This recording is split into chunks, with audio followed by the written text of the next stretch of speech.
Hello बच्चों, आज हम कविता पढ़ेंगे चलना हमारा काम है, जो शिव मंगल सिंह सुमन द्वारा रचित है।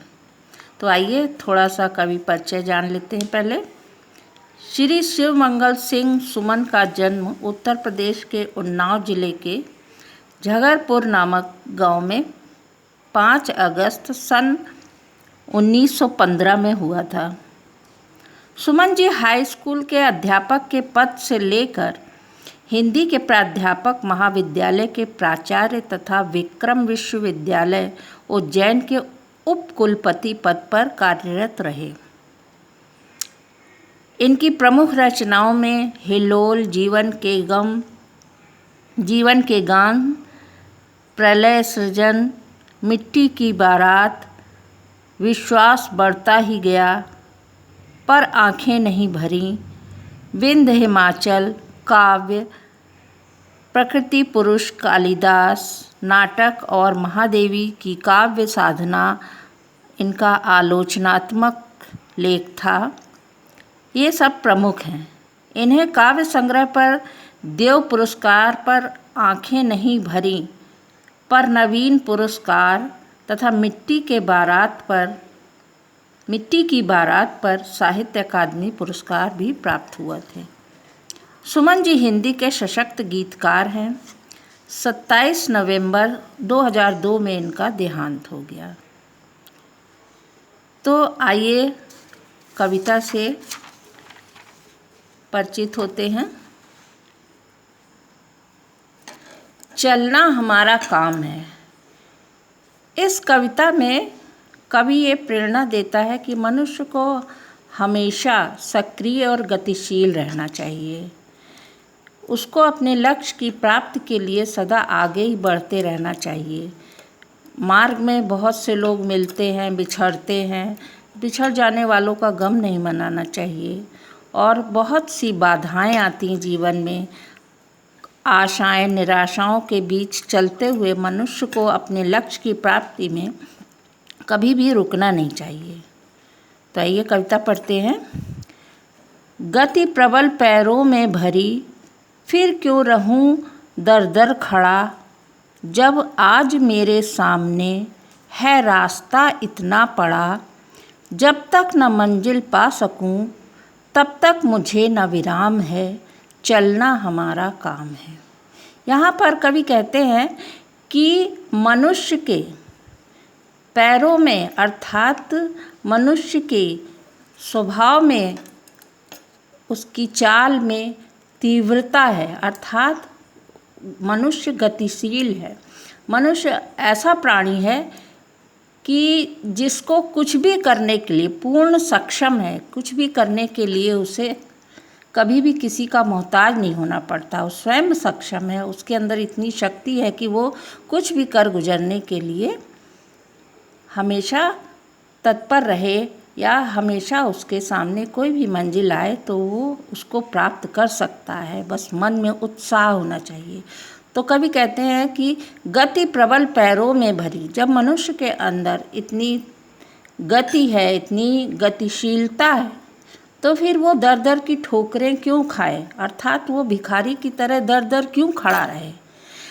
जब आज मेरे सामने है रास्ता इतना, कि उसके सामने इतना बड़ा रास्ता पड़ा हुआ है, अर्थात इतनी मंजिल को प्राप्त करने के लिए उसके सामने मार्ग इतना आगे पड़ा हुआ है, तब वो जब तक न मंजिल पा सके, अर्थात जब तक उसको मंजिल नहीं मिल जाए, अर्थात मंजिल से यहाँ पर तात्पर्य है कि जब तक उसे अपने लक्ष्य की प्राप्ति ना हो जाए, तब तक मनुष्य को कभी भी रुकना नहीं चाहिए। तो कवि यहाँ पर मनुष्य को इस बात की सीख देता है कि हमेशा मनुष्य को अपने लक्ष्य की प्राप्ति के लिए चलते रहना चाहिए। कुछ कह लिया, कुछ सुन लिया, कुछ बोझ अपना बट गया, अच्छा हुआ तुम मिल गई, कुछ रास्ता ही कट गया, क्या राह में परिचय कहूँ, राही हमारा नाम है। यहाँ पर कवि अपने को राही का परिचय दे रहा है, अपने को राही के रूप में अपना परिचय दे रहा है यहाँ पर अपने जीवन साथी को लक्ष्य करके कहता है कि अच्छा हुआ जो इस मार्ग में तुम मेरे साथ रही, अर्थात मुझे तुम्हारा साथ मिल गया, जिसके सहारे मैं जो कुछ भी मेरे मन में बोझ था या जो कुछ भी मुझे कठिनाइयाँ थीं वो आपस में मिल बांट कर मन हल्का हो गया। कुछ रास्ता ही कट गया और कुछ दूर चलते हुए, मंजिल की ओर चलते हुए हमारा थोड़ा बहुत रास्ता भी उसके साथ गुजर गया। इसलिए कवि कहता है कि राही का परिचय क्या है कि राही हमेशा मार्ग पर चलता रहता। उसी तरह से मनुष्य को अपने मंजिल तक पहुंचने के लिए मनुष्य अपने लक्ष्य की प्राप्ति में एक राही के समान है। कहते हैं राही की तरह उसको चलते रहना चाहिए जब तक कि उसको मंजिल की प्राप्ति ना हो जाए। जीवन अपूर्ण लिए हुए, पाता कभी खोता कभी, आशा निराशा से घिरा, हंसता कभी रोता कभी, गतिमति ना हो अवरुद्ध, इसका ध्यान आठों याम है। यहाँ पर कवि कहता है कि जीवन अपूर्ण लिए हुए, अर्थात मनुष्य जो है जीवन को हमेशा अपूर्ण मानता है, क्योंकि उसकी इच्छाएं इतनी असीम हैं कि वो कभी भी पूर्ण नहीं होती। अर्थात एक इच्छा पूर्ण होती है तो मनुष्य दूसरे की लालसा करता है, दूसरी इच्छा की ओर भागता है। इसलिए मनुष्य जो है वो जीवन को अपूर्ण कह रहा है कि जीवन अपूर्ण लिए हुए, अर्थात जीवन पूर्ण नहीं हुआ है, सभी इच्छाओं की, आकांक्षाओं की प्राप्ति नहीं हुई है, क्योंकि आकांक्षाएं, इच्छाएं तो बहुत असीम हैं। पाता कभी खोता कभी, मनुष्य जो है इस अपूर्ण जीवन में कभी कुछ पा लेता है और कभी कुछ उस मंजिल को प्राप्त करने में कुछ खोता भी है। आशा निराशा से घिरा, हंसता कभी रोता कभी, और मनुष्य की आशाएं कभी पूर्ण हो जाती हैं तो वो खुश हो जाता है, हंसता है, लेकिन कभी जब उसकी इच्छाओं की पूर्ति नहीं होती तो वो निराश होकर दुखी हो जाता है। तो कवि कहता है कि गतिमति ना हो अवरुद्ध, अर्थात मनुष्य की गतिशीलता या मंजिल को प्राप्त करने की जो तीव्रता है, गति है, चाल है, उसको कभी भी अवरुद्ध नहीं होना चाहिए। अवरुद्ध मीन्स रुकना नहीं चाहिए।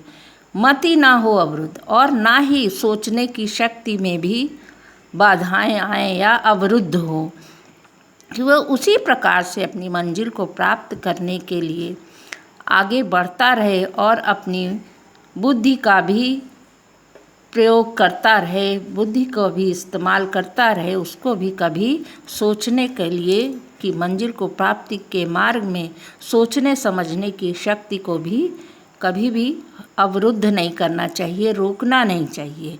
इसका ध्यान आठों याम है। याम मीन्स प्रहर, 24 घंटे में 8 प्रहर होते हैं। उसको कहा गया है कि सदैव मनुष्य को चलते रहना चाहिए और अपनी बुद्धि का इस्तेमाल करते हुए बुद्धि को कभी भी 8 पहर रोकना नहीं चाहिए, अर्थात कभी भी रुकावटों का सामना करते हुए उसमें अवरुद्ध नहीं हो जाना चाहिए, रुक नहीं जाना चाहिए, बल्कि हमेशा चलते रहना चाहिए। चलना हमारा काम है। ठीक है बच्चों, फिर अब आगे के जो पैराग्राफ हैं, आगे के जो स्टैंजा हैं, आगे के जो पद्य हैं, वो हम आप लोगों को अगली बार बताएंगे।